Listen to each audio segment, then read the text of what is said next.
the Portuguese community of Marin celebrates the time when Queen Isabella fed the poor of the Azores Islands.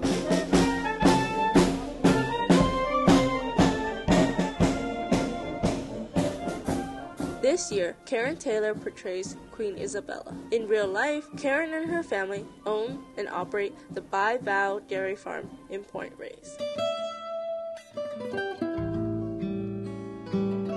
So the ranch is called the Bivalve Dairy, and the reason we chose that name was because originally, when the train ran through the town of Point Reyes Station, the train would stop at our ranch after going through Point Reyes Station to fill up with water or to take water off the train, and it had these two valves, and they referred to it as the Bivalve Station.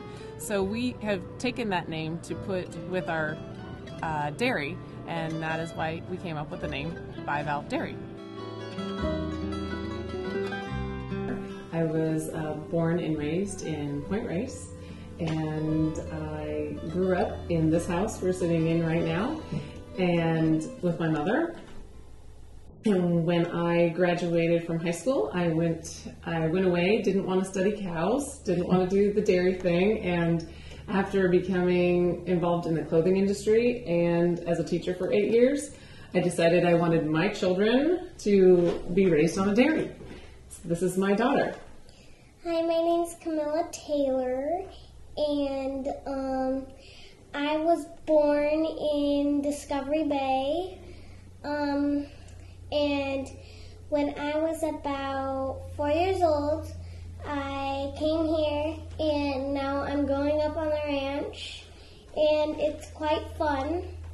I am on my father's side. He was 100% Portuguese from the Azores. Both his mother and father, he was first generation. And he was born and raised out in Point Reyes. My grandfather on her father's side was brought to San Francisco. He was an engineer, and he worked for on the cable cars. Cows do not have sweat glands, and so they really don't like too hot weather, and they don't like it too cold. And Marin County at one time was the largest dairy producing county in the state of California. Did you know that? And they were known for butter. Yes, Point Reyes was definitely known for its butter. The milk that people drank came from more around Tiburon, but the cows that were here that were milked and the cream was skimmed off the top, and Point Reyes was very well known for butter. But there were no roads and there was no refrigeration, so they had to take it into San Francisco on schooners. People from the Azores generally follow two major professions, one being fishing and the other being dairy. My grandfather, of course, in a way facilitated both by moving to Point Reyes because they do have both fishing and dairy. So it's in the blood. It's both fishing and it's cows. J.B. was my grandfather. He worked on many of the dairies here, the lettered dairies, and they would start, and work off their passage and then work for board and room. And it was in the beginning they would milk, but then he became the butter maker. In 1918, he was given the opportunity to buy 2 ranches. And so he bought the A and B ranches out by the lighthouse in 1919. My mom's grandparents lived out at the Point Reyes, and there was some social functions, but they also always kept a connection to their friends that lived in Sausalito. Every year, that lodge has a celebration of Queen Isabella, and that festa will be held in honor of when she was feeding the people of the poor in the Azores during a famine.